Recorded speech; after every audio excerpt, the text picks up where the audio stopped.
This is Special Prosecutor Larry Klayman. I'm the only lawyer ever to obtain a court ruling that a president of the United States committed a crime. For truth, for competition. As a young lawyer, I helped break up AT&T. That's why you have all your cell phones today. For sovereignty, for the Republic. I'm the guy who at Judicial Watch, which I founded, uncovered the Chinagate scandal. Millions of dollars going to the Clinton campaign, corrupting our political system. For the privacy of citizens. And I'm the only guy to have enjoined the National Security Agency from mass surveillance on hundreds of millions of Americans. Tearing it up. I'm the son of meatpackers in Philadelphia, Pennsylvania. I know how to slice and dice. Bringing it back. We're going to take this country apart and put it back together again in the way envisioned by our founding fathers. It's not just talk. We're not just regurgitating news stories. Larry Klayman, special prosecutor, is making the news. And now, here's Larry.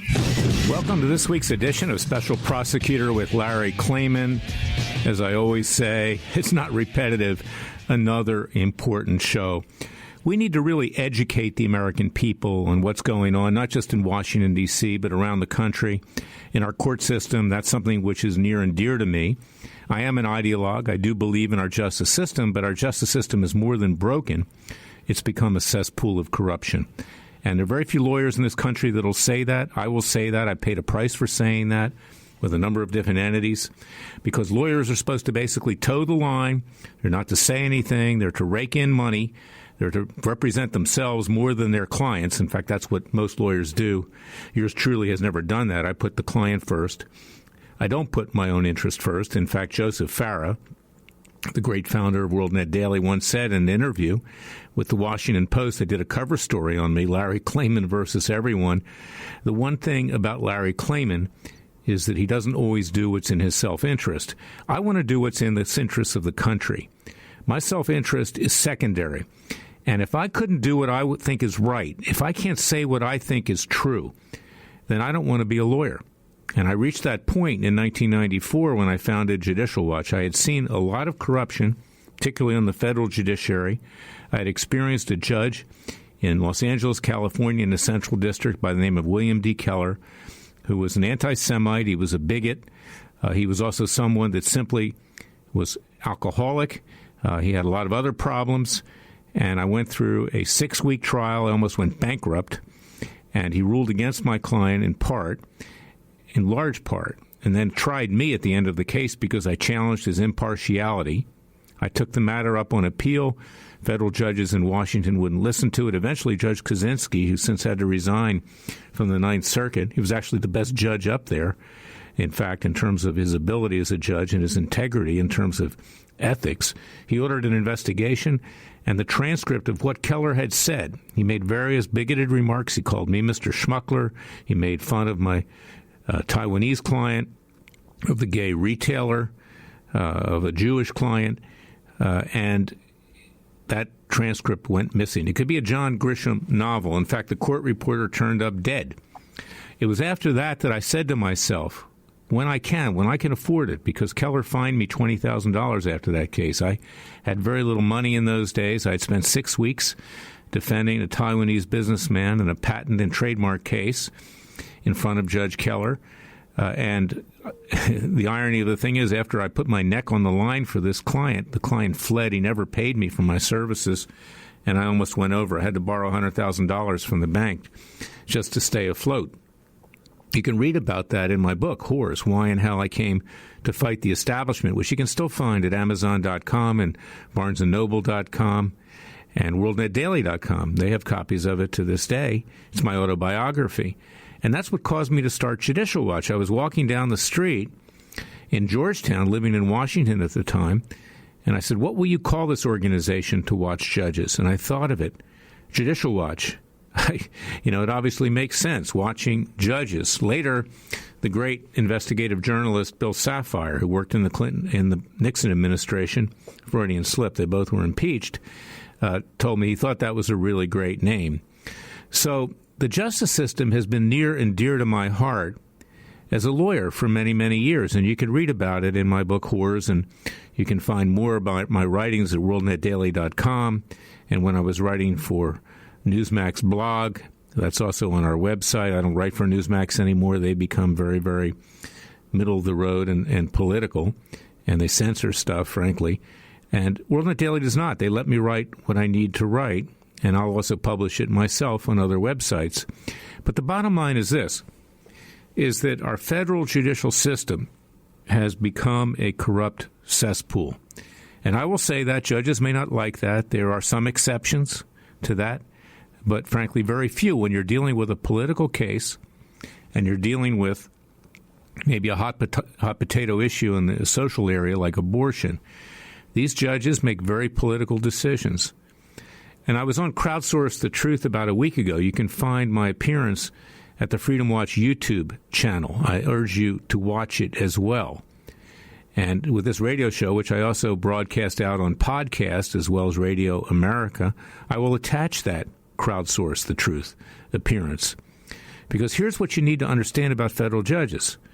You can almost gauge with exact certainty how they're going to rule based upon the president that appointed them. And when President Trump made reference to that, when a judge by the name of John Tiger enjoined his asylum policy, which was to limit illegal immigration, Tiger being in the Northern District of California, that district court in San Francisco, and Trump remarked, well, this was another Obama judge that did this, the Chief Justice of the Supreme Court, John Roberts, chastised Trump, made fun of him, and said, no, we're all independent. We never decide things on politics. We're not Obama judges. We're not Clinton judges. We're not Bush judges. We are holier than thou. We're pure. Well, that's not true. And let me give you a couple examples just in the last few weeks. And even the judges that I like, they play politics, and they put their interest ahead of the American people.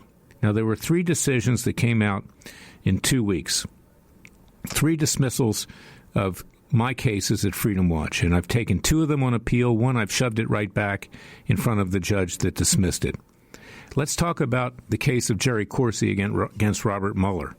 The judge, a Clinton appointee, Judge Helen Siegel-Uvel, dismissed the case primarily because she claimed that I could not prove that Robert Mueller ordered his prosecutors to threaten Corsi with indictment if he didn't lie and implicate the president. And I said to her at an oral argument, who do you think ordered it? He's head of the office. You'd have to live on Pluto if you don't believe that. And I pled it. And that's all you have to do at the beginning of a case. Then you get into discovery and you get evidence and you can prove it up. And she responds, well, I guess I live on Mars. Well, she was looking for a way out. And in fact, I predicted that to Dr. Corsi before we went into the oral argument. So sure enough, she dismissed the case to protect her fellow benefactors, her fellow buddies in Washington, D.C., people like Robert Mueller. You know, the elite, Democrat and Republican, they protect each other because there, by the grace of God, go thee. Let's keep stuffing money into our pockets. Let's keep enriching ourselves, building power. You should see the building that's going on in Washington. Where does all this money come from? Why is Washington getting bigger and bigger and bigger? Why do we need more government? Why do we need more of everything? It's sucking the country dry of its resources, and there's no reason for Washington, D.C. to be as huge as it is and continue to grow. But it is, because everybody's part of this huge club stuffing money into their pockets as well as power. Then there was the case of Sheriff Joe Arpaio. This is the flip side of the coin. A judge that I've admired for many years, who did many good things when I ran Judicial Watch, and thereafter Judge Royce Lamberth. I made reference to him many, many times.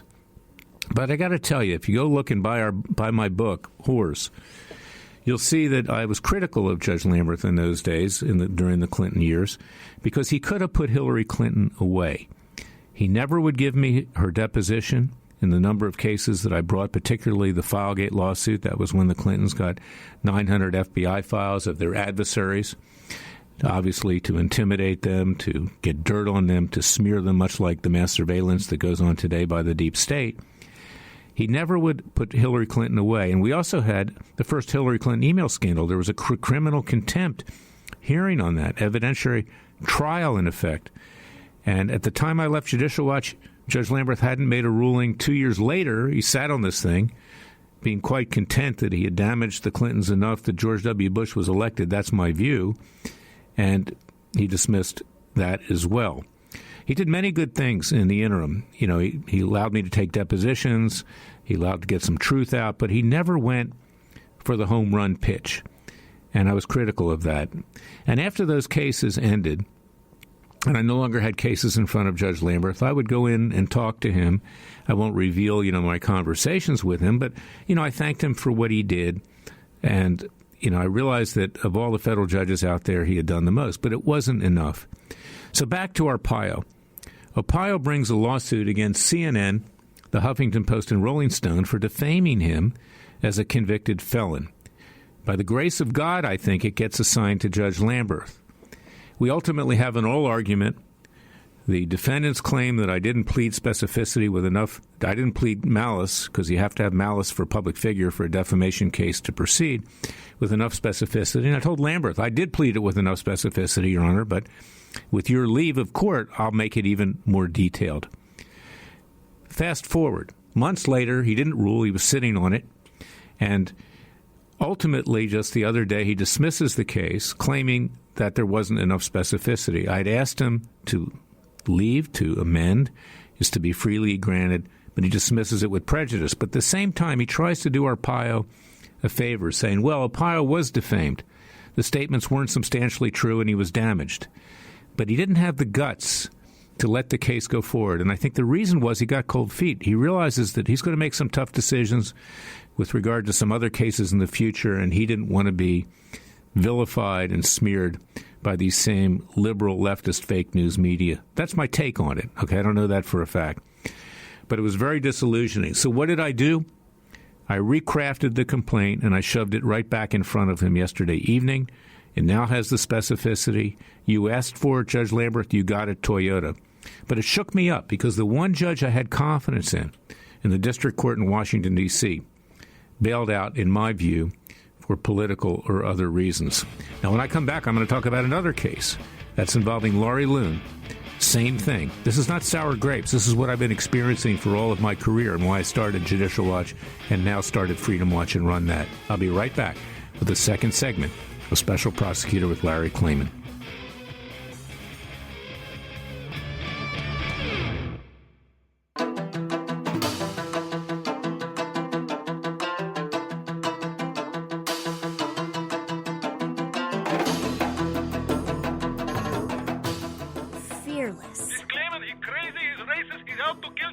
Dangerous. Don't care. Use the court and the law. Lethal. This is bad. Special Prosecutor Very bad. Larry Klayman. If you'd like to support Freedom Watch and this radio show, go to freedomwatchusa.org. Ladies and gentlemen, fellow patriots, those who actually believe in the rule of law and the Constitution, let me give you example number 3. Just yesterday, a ruling was issued by a Judge Dabney Friedrich. She's a female judge, a Trump appointee, previously worked for establishment Republican Senator Orrin Hatch, worked as a law clerk to establishment Judge Thomas Hogan, also Republican, in D.C. in the federal court, and also for the George W. Bush White House as one of his in-house White House counsel. Very political. Now, how do you get a federal judgeship? You either donate a lot of money. There's one judge in particular who got a judgeship under Obama, actually gave $38,000 of his own money, and his mega law firm in Washington, D.C., donated hundreds of thousands of dollars. They got 2 judges on the bench. Obviously, that helps to get clients. It also helps when you have cases in front of the court. Because, see, judges never find that they have a conflict of interest. Maybe a lawyer does, but they never have one, practically speaking. In any event, this Judge Dabney Friedman dismissed a lawsuit by Laurie Loon. We had her on a show before. Now, who is Laurie Loon? Laurie Loon is the woman who was most viciously sexually abused by Roger Ailes, former disgraced and now deceased founder and CEO of Fox News. Laurie Loon was featured on the first 5 episodes of a Showtime series called Loudest Voice, which was written by Gabe Sherman. And Laurie Loon was depicted correctly, because I've talked to Laurie Loon, she's my client.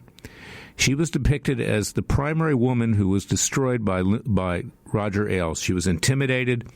She was forced to have sex with him. She was forced to have oral sex with him.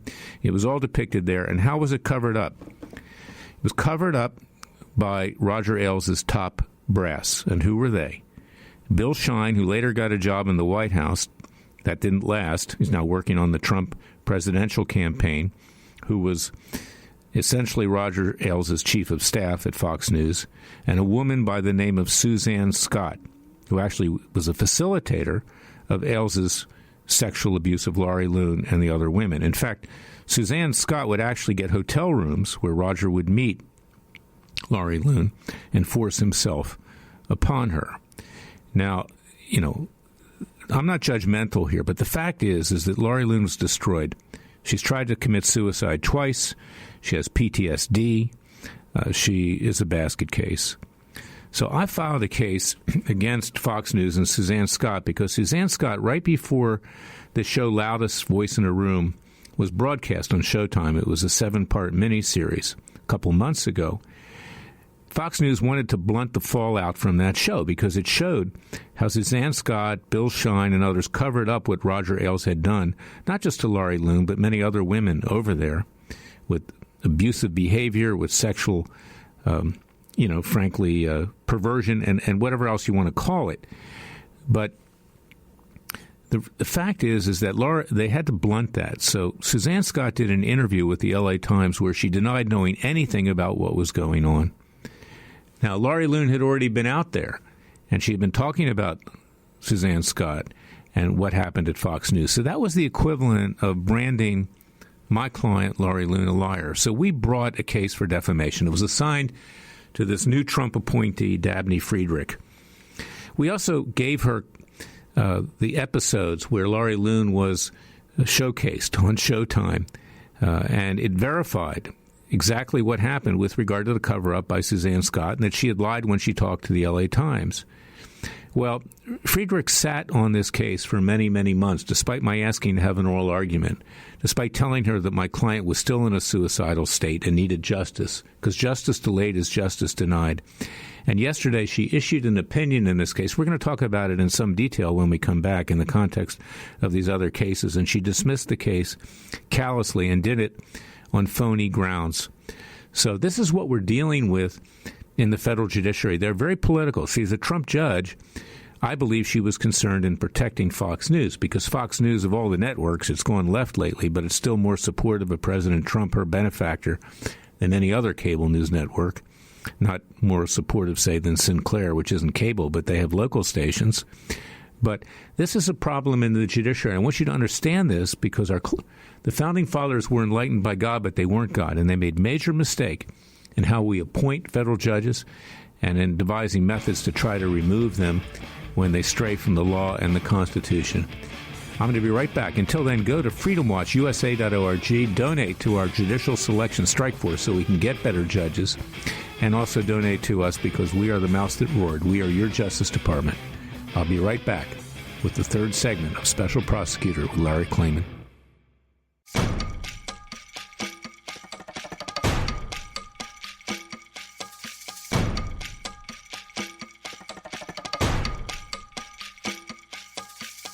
And now, 4 words that make corrupt politicians make wee-wee in their little pants. Transparency and the rule of law will be the touchstones of this presidency. But we have to pass the bill so that you can find out what is in it. Special Prosecutor Larry Klayman. Be the one who makes our country great again. Go to freedomwatchusa.org and donate. And let me explain to you, ladies and gentlemen, patriots, supporters of Freedom Watch, of Larry Klayman and what I do, and supporters of others who are seeking to preserve our democracy and our republic and the rule of law. And why do we need to do that? Because in the days leading up to the American Revolution, to the Declaration of Independence, which was signed in my birthplace of Philadelphia, King George III had taken our legal system, our criminal justice system, back to England. He had yes men on the bench, and he basically terrorized the American colonies, not just with regard to his British troops breaking into our homes, seizing our guns, but through decisions that were being made in his courts that harmed us irreparably. And this was the catalyst for declaring a new country, a new nation, a nation of laws and not men. That's what John Adams advocated to the Continental Congress when, in fact, we created a new country and declared independence on July 4th, 1776, and then, of course, enacted a constitution in 1789. That is the premise upon which I believe in our justice system, not in the way it is, but the way it should be. And Adams wanted it that way. Jefferson wanted it that way. Franklin wanted it that way. But it was Jefferson who said, we're going to have a revolution every other generation because we're going to get corrupt. That's the nature of mankind. Now, I'm trying to avoid that. And who are our protectors of our Constitution and our Republic? They're the federal judges. They were put in place by our founding fathers to protect we the people against the tyranny of the other two branches of government and the tyranny among ourselves. But when the federal judiciary sells out to political and other interests, we are left defenseless. And the only other option is to wage a revolution as we did in 1776. Now, I don't want to see that because that revolution was bloody. It was violent. Jefferson actually predicted we would have more bloody revolutions. In fact, he was an architect of the French Revolution as well, which was extremely bloody, much more than our revolution, which was more like a civil war with Britain.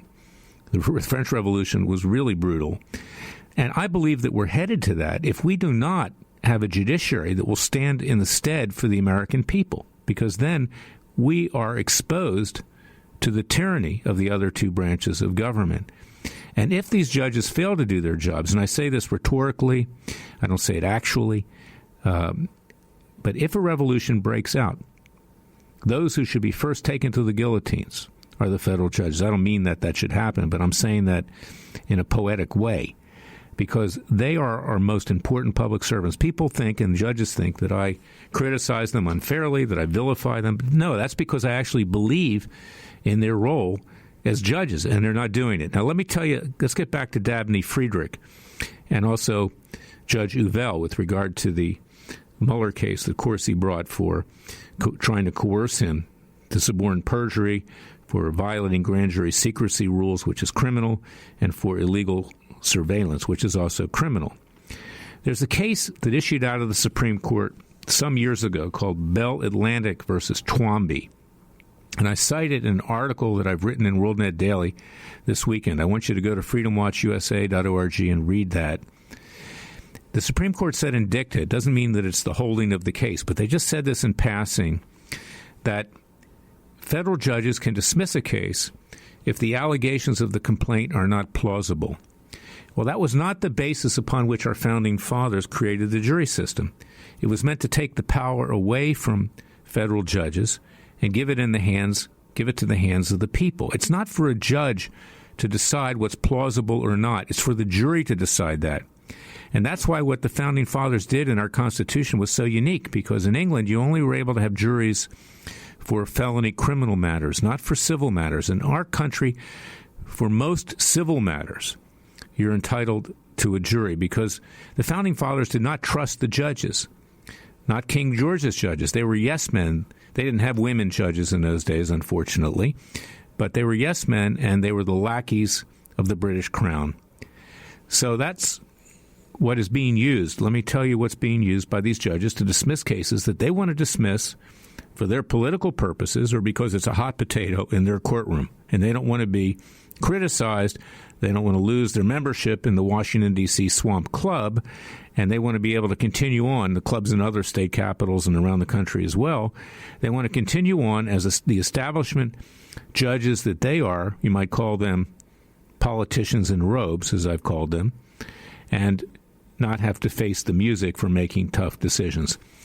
So they take this dicta in Twombly and say that if a case is not plausible, they step in and they act as if they're God and get rid of it. And that's what Friedrich did to protect Fox News, because she knows that she was appointed by Trump. She's a political person. She's the product of the Republican establishment. You know, Trump got the names of these judges from Don McGahn. He was White House counselor, from Federalist Society, from the Washington establishment. Well, stamp, okay, approved. He didn't know who he was appointing. The poor guy has so many problems, he can't keep track of everything. But what he appointed were Republican establishment politicians in robes that have, and the ones I've been up in front of so far, none of them have the guts to do what needs to be done. They want to go along to get along. They don't want aggravation. They want to be accepted in the judicial community. So Friedrich dismisses this case on the grounds that it wasn't plausible that people that read the L.A. Times article where Suzanne Scott was quoted, current CEO of Fox News. She was obviously appointed after Ailes had to resign because they needed a woman for cover, given all the sexual abuse towards women. She also knew where all the female bodies were buried because she was covering it up for Ailes, along with Bill Shine. But she says that we didn't show that the average reader would know that Suzanne Scott was talking about Laurie Loon. So I submitted affidavits from 2 Hollywood producers that said, well, we knew what Suzanne Scott was talking about. We knew she was defaming Laurie Loon when she said that she had no knowledge of this cover-up by Ailes of the sexual abuse. And I also submitted the 7-part miniseries to her, excerpts of Loudest Voice, showing that Laurie Loon was enabled to be sexually abused at Ailes' hands by Suzanne Scott. She ignores all that and just dismisses it. Well, yes, we've taken an appeal already. I've taken appeal of the Uvell dismissal of the Mueller case. I've shoved the complaint back in front of Royce Lamberth. But I'm doing what I can to try to bring about justice in this country. We need to reform how we choose judges. You know how they're chosen now? I've said this before. The political patronage. A judge comes from a large law firm, say Wilmer Hale, for instance, where Mueller comes from. And Wilmer Hale has 2 judges on the bench right now. These judges donate a lot of money themselves to the state senator that recommends them to the president. They donate money to the president. They're large law firms, corporations, labor unions, or whatever special interest group they come from, donate hundreds of thousands of dollars frequently. In the case of these 2 judges on the D.C. court right now, Wilmer Hale bundled hundreds of thousands of dollars, in my view, to get them their job. One judge that was nominated and confirmed gave $38,000 of his own money to Democrat candidates during the Obama years and previous to that. Judgeships are bought. They're bought and sold. There are very few judges that get through on the basis of merit. I know, because I had actually wanted to be U.S. attorney at one point in Miami when I was a young lawyer. I went through the same process that judges have to go through in terms of the vetting process to possibly be named as U.S. attorney by Bush the dad. Well, Bush the dad named the college roommate of Jeb Bush as U.S. attorney at the time. He didn't last long because H.W. Bush lost the next election within months. But it's the same process. In fact, Senator Connie Mack said to me at the time, his staff, Larry, you're not going to be U.S. attorney because we're going to nominate Jeb Bush's roommate. That was what they intimated. But would you like to be considered to be a federal judge? I said, no, I'm an advocate. I don't want to be a judge. I don't want to be neutral. I'm a gladiator. I'm a fighter. Okay? But that's how it works. It's political patronage. And in the case of Dabney Friedrich, for instance, read my WorldNet Daily story, she knew all the right people. She knew Orrin Hatch, who was head of the Judiciary Committee, Utah Senator, Republican establishment, who's been involved in his own scandals, BCCI. She worked for George W. Bush in the White House. She worked for Thomas Hogan, an establishment federal judge who wrongfully transferred a case by Judge Roy Moore several months ago to New York. Actually, the judge I got, I think, is better than Hogan, and he's an Obama appointee, interestingly enough. He seems like a very fair man so far. We'll see. But the reality is this, is that we have politicians on the federal bench, and that's very, very dangerous. Because if we don't have people that actually make decisions based on the rule of law, it shouldn't be which judge was appointed by which president to be able to gauge whether they're going to rule in your favor or not. And I've just now basically strongly criticized both Republican-appointed and Democrat-appointed federal judges. But we need to devise a new system. And in the show next week, I'm going to propose a new system for selecting federal judges, which may take a constitutional amendment. But for now, I want you all to think about it. I want you to read the column that I wrote last week in WorldNet Daily and this week. That's it. And you can find that at freedomwatchusa.org. Because without good judges, we, the American people, will have no choice but to rise up as we did in 1776 when the heat in the kitchen gets too hot for us because the establishment is keeping us down through political hacks that they put on the bench. And that's why I'm trying to file as many cases as I can in state court these days, because at least state court judges, generally speaking, can be removed. You know, usually you vote them in, but if they don't do a good job or they do something that's inappropriate, you can vote them out. In our federal system, it's virtually impossible to impeach a judge. the way it works. One of the last judges that was impeached was Judge Alice Hastings in Miami, Florida, my home state. When he was impeached, he later ran for Congress and won. He's been a congressman ever since. So this is what we're dealing with in the capital of corruption, which I now call the cesspool of corruption. And it's what we're dealing with throughout the various circuits in the United States. Now, that's not going to win me friends and influence people on the judiciary, but someone needs to tell the truth. And it's not just a question of judicial activism. It's a question of judicial integrity. And Chief Justice John Roberts, who's moved left in recent years, continues to live in a dream world. He should be Chief Justice of the Supreme Court on Pluto, not on this earth. He's a product of the establishment. He's the one that gave us Obamacare. He's the one who's made other decisions recently, moving this court far left. But I don't take issue with political ideology, because you shouldn't have a political ideology on the bench. You should do things neutrally and fairly and interpret the law as it is. And why do all journalists of all political persuasions, left, right, or center, always tell you what president appointed that judge in analyzing a decision? Because they know that politics enters into it. And so when Roberts said that we're neutral judges, we're not Clinton judges, we're not Obama judges, we're not Bush judges, that was plain bull. It was lying to the American people. And when the Chief Justice of the Supreme Court lies to the American people and puts his head in the sand, then the people lose confidence in our justice system. Now, I'm going to be back with the next segment, a special prosecutor with Larry Klayman. But I want to tell you why you need good judges. It's because of clients like Cliven Bundy, who were railroaded in a political prosecution. Now, that judge, Gloria Navarro, ultimately dismissed the indictment in the middle of the trial, not because she was trying to do the right thing. She hated the Bundys. She hated me.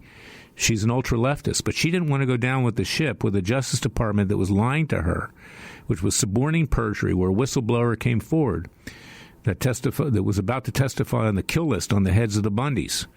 Also hiding of exculpatory evidence known as Brady material. So, and then what happens after that? The Trump Justice Department takes an appeal, the Trump Justice Department. And if we don't win that appeal, and I urge you to go to ClivenBundyDefenseFund.org and donate to his defense, it's a private defense, then he'll be back in court, and he and his sons and the other defendants could face the prospect of life imprisonment again if they don't win. This is our justice system today, ladies and gentlemen, federal prosecutors. We don't have a justice system. It's worse than in 1776, believe me, because there's the hypocritical lie that's being told by the Supreme Court, the Chief Justice of the Supreme Court and others, that we have a system that's neutral, that's fair.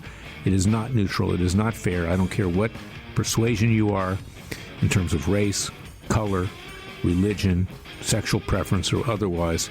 Our justice system is an absolute cesspool. I'll be right back with the verdict section of Special Prosecutor with Larry Klayman.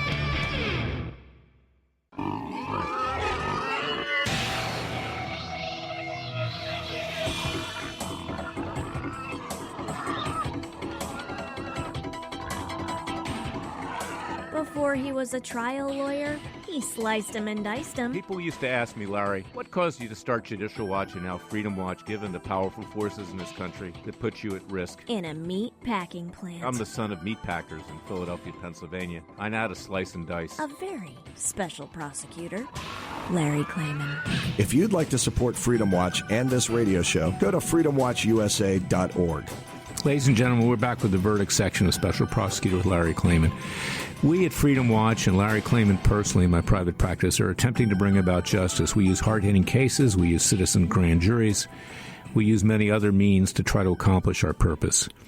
We bring Freedom of Information Act cases like my former group, Judicial Watch. You never lose a Freedom of Information Act case. You'll always get documents, which is why Tom Fitton's always crowing about another Judicial Watch victory. But Larry Klayman takes risks.